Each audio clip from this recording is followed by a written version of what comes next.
So welcome and thanks very much for attending this webinar. For those of you I haven't had a chance to meet yet, and some of you I've met over the years, but my name is Jason King.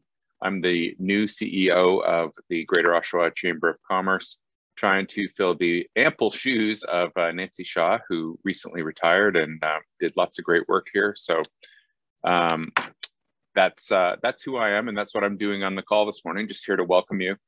Also want to quickly, in light of the fact that it is September 30th, it's the National Day of Truth and Reconciliation, and we're kind of working through that. It's a federal holiday, but we're all here still doing our thing. I just want to acknowledge that the Greater Oshawa Chamber of Commerce acknowledges the land and people of the Mississaugas of Scugog Island of First Nation, and we're kind of thinking about the call to action number 80 of the Truth and Reconciliation Commission, and hope that the reflections taken today by all of us lead to actions tomorrow to bring all Canadians closer together as a nation. And finally, just before I throw to Ian and to Stephanie, some of you have been participating in the free COVID-19 rapid antigen test kits that we're handing out, and some of you have been in the office, and I've had a chance to meet you and hand them out. For those of you who aren't aware of the program, we are partnered with the Ontario government here at the Oshawa Chamber of Commerce, and we are able to provide free rapid antigen test kits to any organization under 150 employees who would like them. And you can book yourself an appointment to come in and pick those up right on our website, oshawachamber.com. If you go under news, COVID-19, it's all right there. Everything you need to know to book yourself an appointment. So that's it. Once again, thanks for joining us. This is a hot topic, and there's a lot of great material we're going to get to. So over to you, Ian and Stephanie. Well, good morning, everyone. Stephanie has been kind enough to have done all the work for this presentation and allowing me to take some of the credit. So I thank her for that.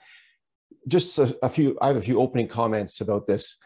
COVID-19 has been the biggest disruption in the employment sector in modern times. And our patchwork of employment law, which is various statutes and the common law, decades of judge-made law, never contemplated a pandemic of this severity. And at the start of the pandemic, the situation was extremely fluid as various levels of government struggled to adapt to the rapidly changing situation. And we found ourselves giving advice to clients with the warning that the situation and our advice might change within days. It did change, sometimes within just hours. Now, at what we hope are the ending stages of this pandemic, we find ourselves in a similarly fluid situation. The law has never had to adapt as quickly as it has in the last 18 months, but that's what the law does. The law does evolve. The Supreme Court of Canada once said that historically the common law evolved as a result of the courts making those incremental changes which were necessary in order to make the law comply with current societal values.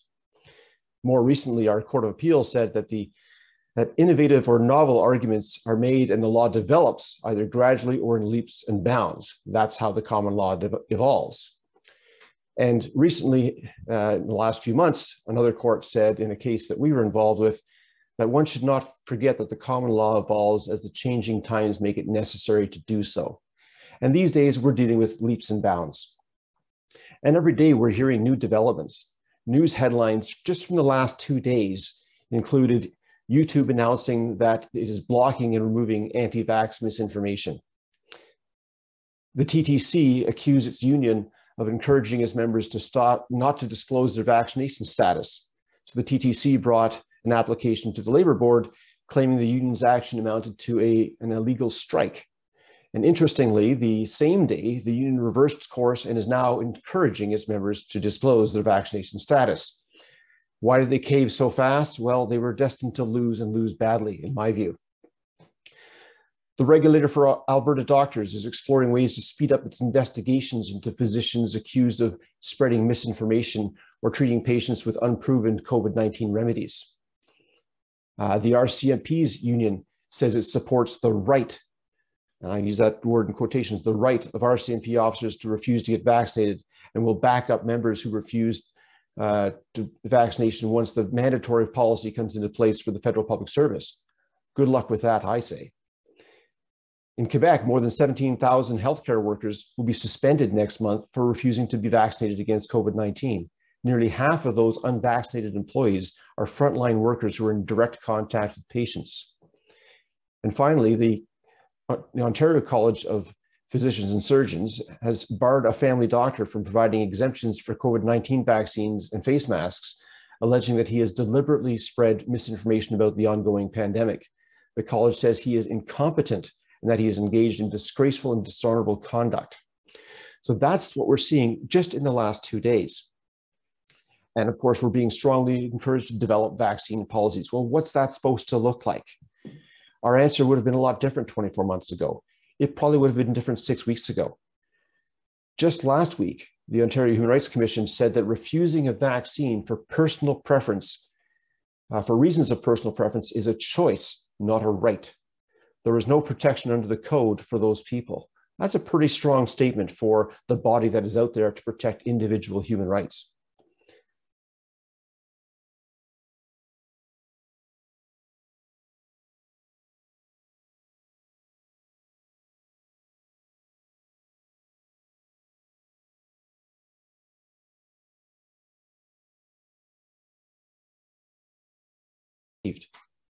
So with that, I turn it over to Stephanie to speak about our vaccine policies.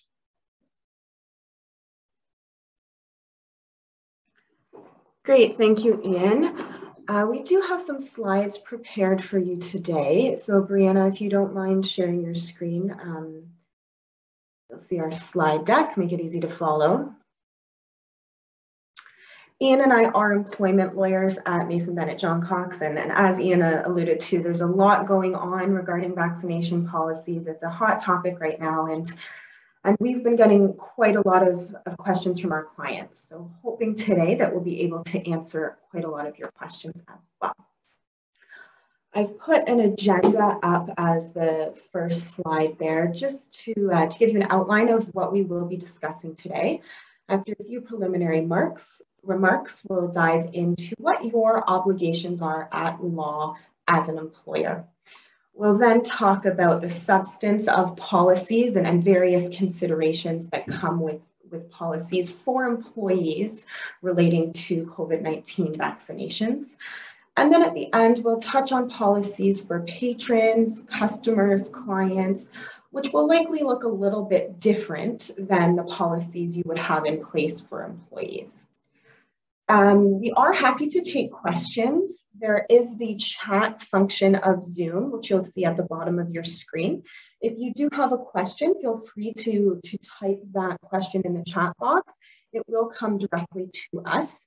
And at the end of the presentation, if we haven't answered your question, we'll certainly try our best to do so. So let's get started. To echo a lot of what Ian had just said, this is an ever-changing, rapidly evolving time. The regulations and recommendations pertaining to COVID-19 really do present new challenges. And because of that, there are very few legal precedents, right? The law, as Ian said, is constantly evolving and often rather slow to catch up with what's going on. And what that means is today just to be aware that policies and procedures and even some of the information we're providing is likely going to require updating as time goes on and as the law becomes clearer. Also wanted to note that majority of our presentation today will address vaccination policies pertaining to employees in non-unionized workplaces in Ontario. So let's dive in. One of the questions we get quite often is, what are an employer's obligations for COVID-19 vaccinations in the workplace? Our starting point. Where are those obligations grounded in the law? Majority of those obligations are going to stem from health and safety legislation. And in Ontario, that means looking to the Occupational Health and Safety Act. I'm sure many of you here today are familiar with that piece of legislation. And what it says is that employers are required to take every reasonable precaution in the circumstances for the protection of their workers. And in this case, that obligation to protect is going to extend to the risks that COVID-19 present to workers and to the workplace. There are, of course, additional provincial and regional requirements that should be followed. when the Ontario government enabled businesses to open during stage 3, there was a requirement for businesses to operate in accordance with the recommendations of medical officers of health, the chief officer of health, the local officers of health, and many of those bodies are recommending vaccine policies right now. Okay, so you're an employer, you recognize your obligations. Now what? Can you require employees to be mandatory to be vaccinated? And if so, when? An employer can, first I'll say generally the answer is yes. An employer can implement a vaccine policy to comply with their obligations under the Occupational Health and Safety Act. And the Ontario Human Rights Commission also just released a statement last week, and it takes the position that workplace vaccination requirements are permissible. There's going to be parameters surrounding that, and those requirements should address exemptions and accommodations as required, but we will get into that later in the presentation. When you're thinking about implementing a policy as an employer, I think it's important to also consider the message that vaccination policies send to employees, or perhaps rather the message that not having a policy would send. Perhaps that the employer is indifferent. It may leave employees taking the position that they're just not sure if their workplace is safe because they're not sure what the expectations are. So having that policy in place is important to have everyone on the same page and to really reiterate an employer's commitment to health and safety.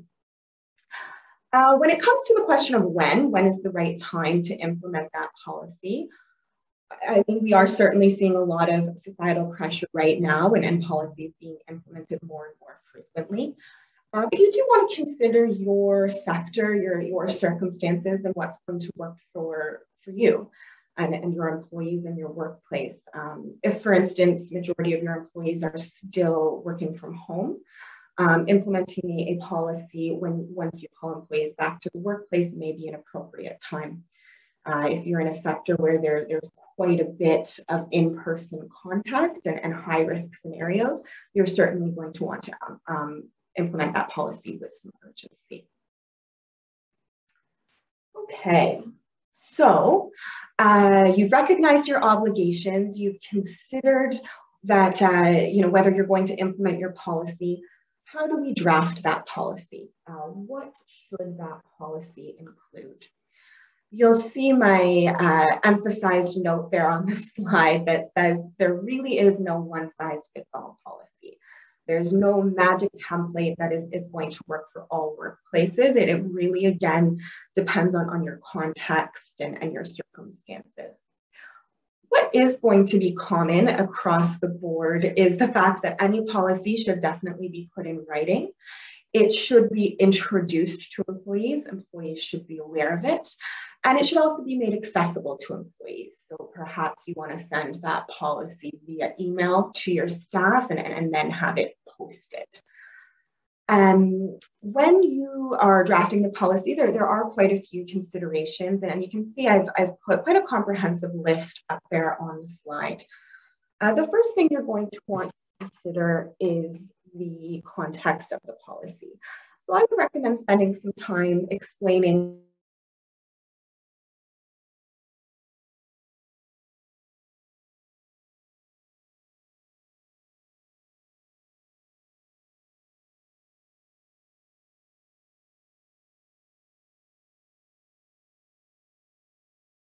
who does it apply to? Is it just employees? Are you also going to, can everyone hear me okay? Yeah. Are you also going to extend that policy to volunteers, to students? You're going to want to specify that. Definitions, of course, it's very easy to make the assumption that everyone else understands terms the same way you do, which is not usually the case. So you're going to want to define, what does vaccinated mean? Is fully vaccinated going to encompass any future booster shots that may be recommended down the line? Defined terms are important. Requirements, it is going to be the bulk of your policy, of course, and that's where you're going to put a lot of thought as to what works for your workplace.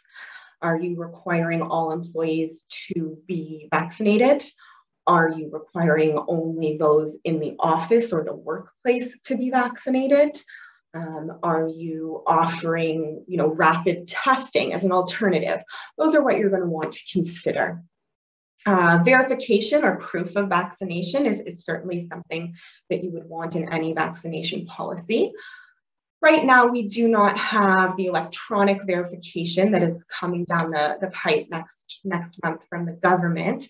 But what would be adequate verification, of course, are the vaccine receipts that are being issued by the Ontario Ministry of Health. They can be easily downloaded online, and I would even recommend perhaps including a link in your policy where employees can go in and retrieve that official receipt if they have not already. Timeline is also important. When is this policy going to come into effect? If there are employees who may not be vaccinated and are now required to be vaccinated, you will want to make your policy reasonable in that you're allowing enough time for them to be appropriately vaccinated. You also may want to highlight the fact that, that this policy is likely going to be temporary or at least in effect for as long as it is required from a health and safety standpoint. Moving on to privacy, we will touch on this in further detail later in the presentation, but in the policy, you are going to want to highlight who will be collecting the information, who will have access to it, and for what purposes it will be used. Exemptions and accommodations should absolutely be addressed in the policy. That would be things like protected grounds under the Human Rights Code and what accommodation would be provided for those who do have a substantiated exemption from vaccination or from requirements of your policy. Again, we will speak about that in a little bit further detail later. And then to round out the policy, you will want to address non-compliance and consequences of that. If you have employees who are taking issue with the policy or are choosing not to comply, what is the consequence of that? Discipline, are you going to offer alternatives, potentially termination? You're going to want to put that in your policy so it's clear to employees exactly what your intentions are. And then finally, as seems to be sort of the theme, things are always evolving. So it would be a good idea to include some language that just highlights the policy may be updated as the need arises and allows for some revisions in that sense. Okay, so this is a big question here, and this speaks about the exemptions. So are there exemptions for mandatory vaccination? And if so, how should such exemptions be addressed? The legal exemptions stem from protected grounds under the Ontario Human Rights Code. A medical exemption would be valid. It would need to be a substantiated exemption. I'm not a doctor, but I have been informed that the Ontario College of Physicians and Surgeons have received a directive just cautioning doctors about providing exemptions too loosely and confirming that such exemptions should be held for very specific medical conditions that really would prevent someone or cause severe risk for someone from getting an mRNA vaccine. Another, I guess I'll say, possible exemption is the religious exemption. It's an interesting one because in the Ontario Human Rights Commission guidelines that were just released, it does speak about this and says that, even if there is perhaps a validated religious reason for not being vaccinated, we're not confident that would outweigh the risk that COVID-19 provides or encompasses. So religious exemption is there to consider. I have not seen a case where there has been a religious exemption, and I think it would be a difficult one to substantiate. Now, when an employee is seeking accommodation, they do have the duty under law to self-identify their specific ground that they believe vaccination would infringe, and to provide information to establish the existence of that ground. So in the medical exemption, that of course would be a valid doctor's note or nurse's note. You are going to want to verify that note as an employer. Of course, it should be dated. It should, have the official doctor's letterhead, signature, clearly state that there is a medical condition preventing vaccination, and also there should typically be a time frame for that exemption.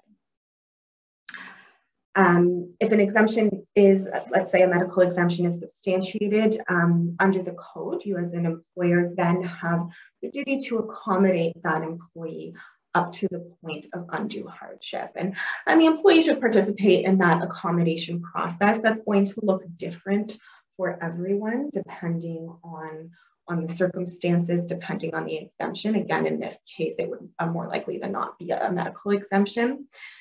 Some examples that you can consider when accommodating would be working from home. Is that feasible for the employee and their role? Perhaps there's frequent rapid testing, weekly, twice a week. Interestingly, the Ontario Human Rights Commission does state that employers should be fronting the cost for that. So there's some options there.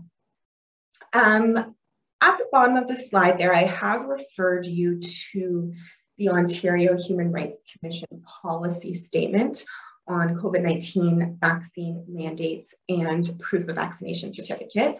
This is the document that I've referred to a couple times now, and Ian alluded to in his introduction. I believe it was released on September 22nd. It is available on their website, and it does offer some further context into vaccination protocols and policies in the workplace from a human rights perspective.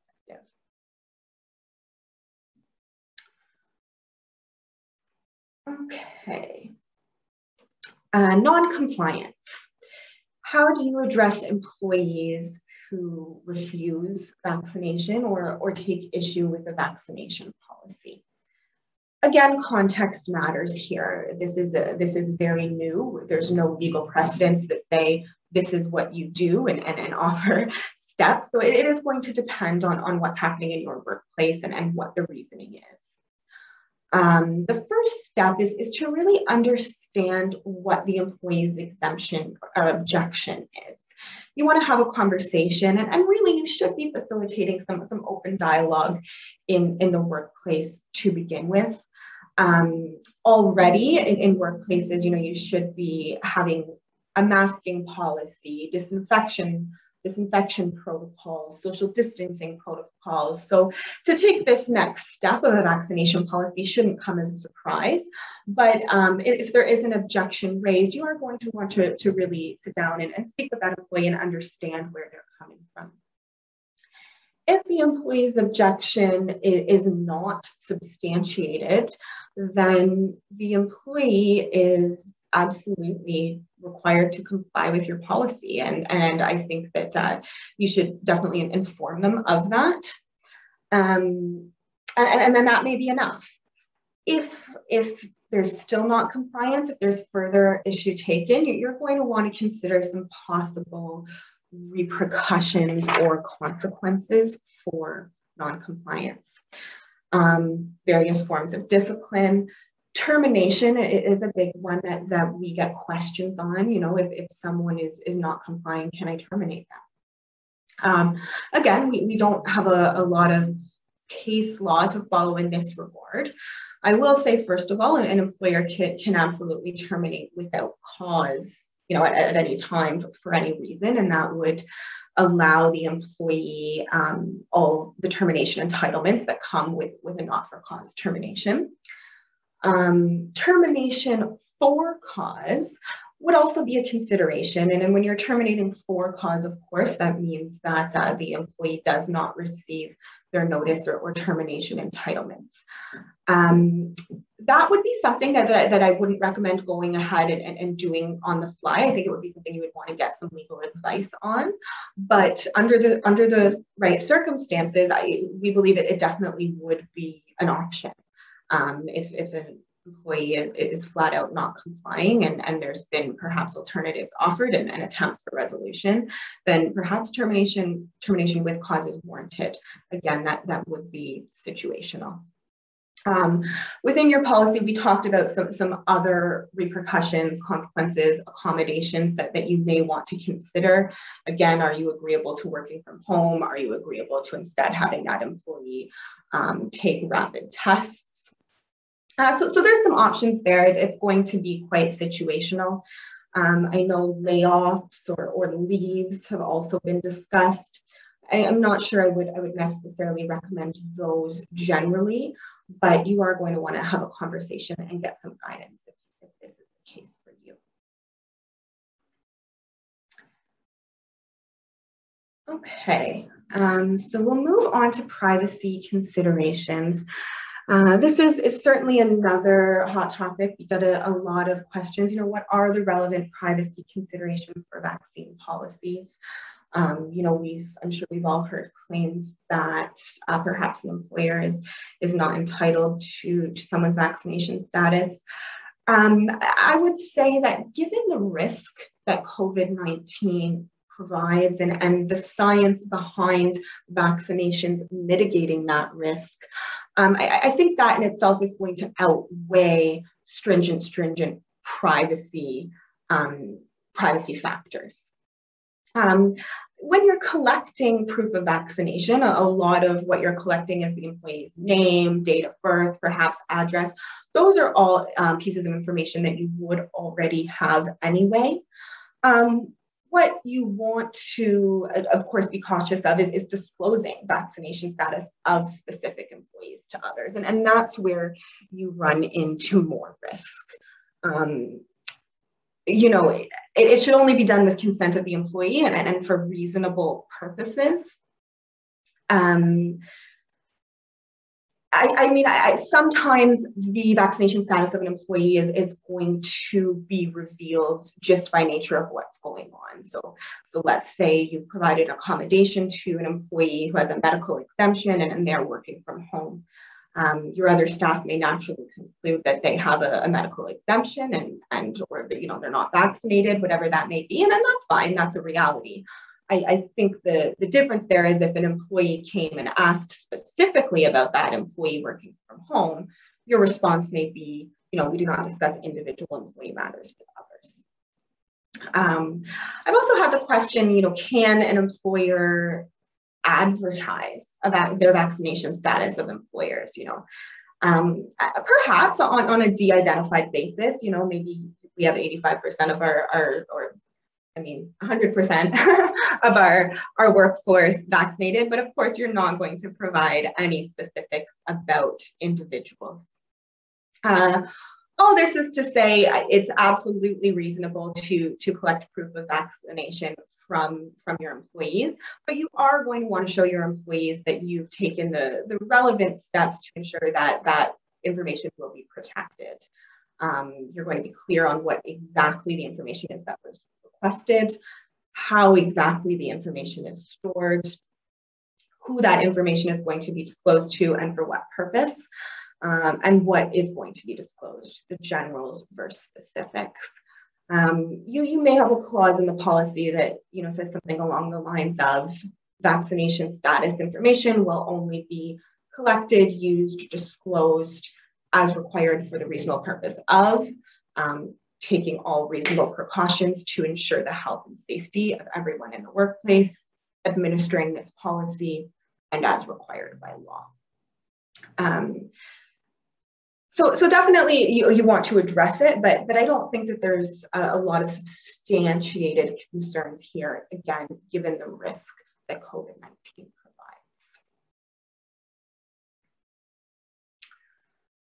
Okay, so that addresses your policies for employees.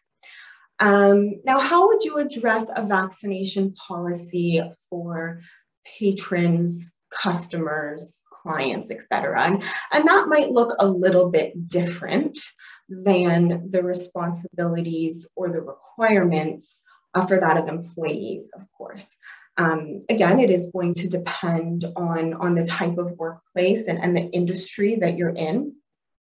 As I'm sure we're all aware by now, there are specific government requirements for certain sectors, right? And that's the requirements that went into place September 22nd, requiring customers entering to provide proof of vaccination. And that would be sectors such as restaurants, bars, event spaces, sports and fitness facilities, concerts, etc.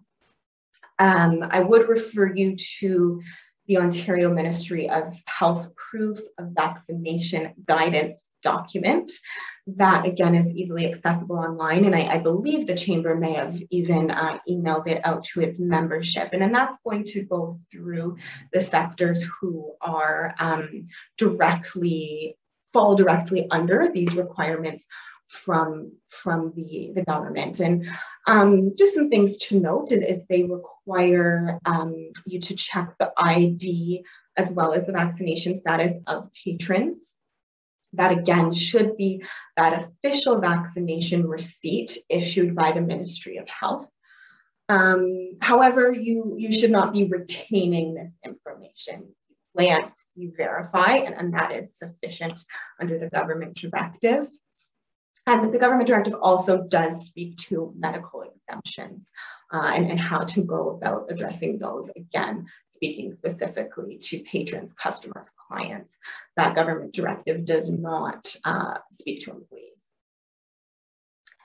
Now, if you are a business that is operating in a sector outside of those guidelines provided from the government, you absolutely can still refuse entry to those unvaccinated if you feel that is the right play for your workplace. You are, again, going to want to consider the context, right? So what works for one workplaces is not necessarily going to be the case for others. If you are going to have a policy speaking to proof of vaccination or the requirements upon entry, I would again recommend having that in writing, perhaps posting that at the entranceway for customers, clients, etc., to see upon entry. You absolutely are going to have to consider exemptions that we've talked about, particularly under the Human Rights Code. So medical exemptions, what are you going to do in that case, and how are you going to accommodate? I would say that of course, there are alternative safety measures in lieu of refusing entry, and that may be the way that many of these businesses who do not fall under the government requirements, that may be the way they'll go. So, enforcing physical, social distancing, limiting capacity, making sure individuals are sanitizing upon entry, masking requirements, etc., etc.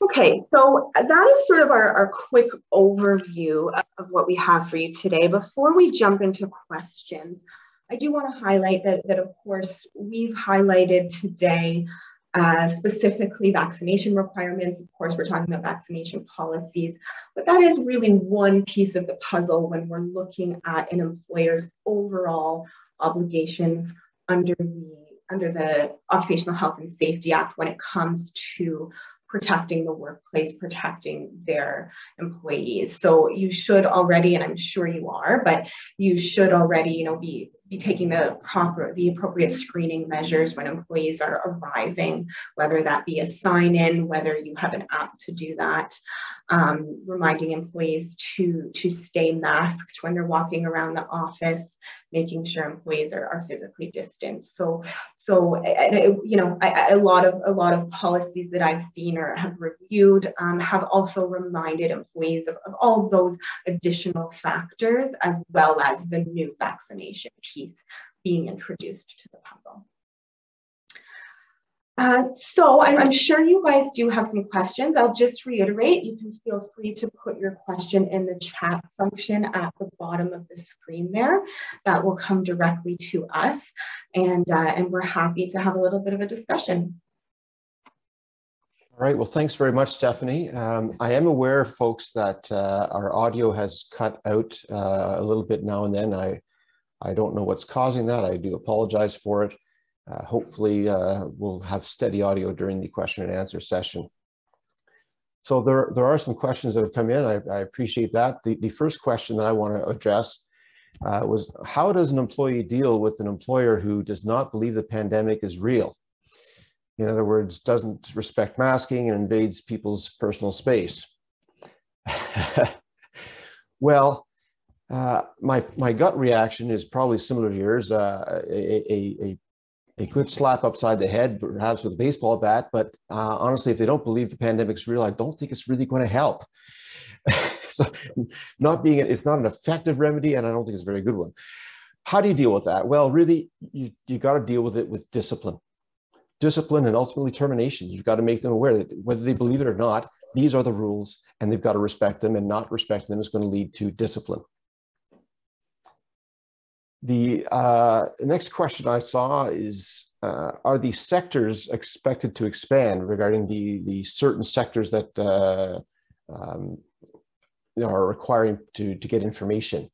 I don't expect those to expand. Those sectors that they've identified are areas where there are higher risks. So situations where people's masks have to come off for restaurants because they're eating, large events where there's a lot of people in attendance, where the risk of an infection could be a super spreader event. Gyms where there's lots of sweat and ability for things to spread through the droplets. So I think it's the higher risk situations. I don't expect that we're going to get an expanding list of higher risk environments. I think they've nailed it down, but we'll see what happens there. I see there's a question that can we have access to the slide deck? I will be sure to get this our slide presentation emailed to the chamber, and they can send it to all the participants, because I don't think we have everyone's email addresses, but the chamber does. Another question: my business is considered essential, so can I still put in screening for the clients? I think absolutely you can. And again, you've got to look at how can you accommodate the fact that you're in an essential business, but you still have to protect your workplace. So it's taking the right measures to ensure there's safety, and that's going to be very context specific. I think I can't really give more specific advice without talking to that person specifically. I have a clarification on an earlier question. This is the first question about how to deal with someone who thinks the pandemic is not real. I misread the question. The question is, how does an employee deal with an employer who doesn't believe the pandemic is real? That's a more problematic situation. And if the employer is not respecting masking, the employer is not doing those things, I think what you're dealing with is, as the employee, you might be, your only choice might be to make a call to the Ministry of Labor or Occupational Health and Safety, and get someone to come in and educate the employer, perhaps on their first visit. And if it continues to happen, there may be issues. So that's a very testy situation. But I think if the employer is the one that is at fault, that's probably the only way around it. Here's a very good question. If we've permitted employees to work from home for the last 18 months, are we creating a scenario whereby an employee can claim constructive dismissal if and when our vaccination policy requires them to return to work? I don't think so. I think you can require them to return to work. Working from home is not a right. It was a measure we took as employers to minimize the risk under the pandemic. I don't think someone can say, well, now that the pandemic's over, I just want to continue working from home. That's what I want to do. It's not their choice. And again, it's how you present and I don't know if I say sell this, but how you present this to the employee is going to be important. You don't want to be slamming your finger down and telling this is the way. You want that effect to come across, but I think it's a softer sell. There simply is no right to dictate how they're going to do the work. So here's an interesting question. If you have clients asking for proof of vaccination, how do we get permission from staff to share? I don't think you have to share your staff's proof of vaccination with your customers. I think it's sufficient to tell your customer, our people are vaccinated. And if the customer says, well, I want proof, well, you might have a difficult customer on your hands. And I think your answer is, no, you're asking me to disclose personal information and I can't do that. As you know, I'm the guardian of their private information and there's confidentiality issues. I can't disclose that to you, but you've got to take our word for it. All right. There's a question, are we sharing the recording? We'll have to talk about that, see how we can do that if someone wants to have a recording of this presentation. All right, I think we've nailed down all the questions I've seen so far. Are there any other questions? If you got questions, type them quickly in the chat. Otherwise, I'll turn it over. I'll turn it over to Jason if he wants to make some closing remarks. Thanks, Ian. I guess my only closing remark would be thanks so much to both of you for simplifying this to whatever extent is possible. It's a complicated time. So I think it's probably okay to speak for the group and say we really appreciate you taking all this information and clarifying it as much as possible for us. So thank you. If you want help with sharing the recording, I'd be happy to help. And equally with the slides. Well, thank you very much, everyone. We really appreciate you taking your time out of your workday to spend with us. And I hope that what we provide you has been helpful. Thanks again to Stephanie for doing a great job putting together the presentation. And it's nice to see some familiar names out there. Have a great day. Thank you.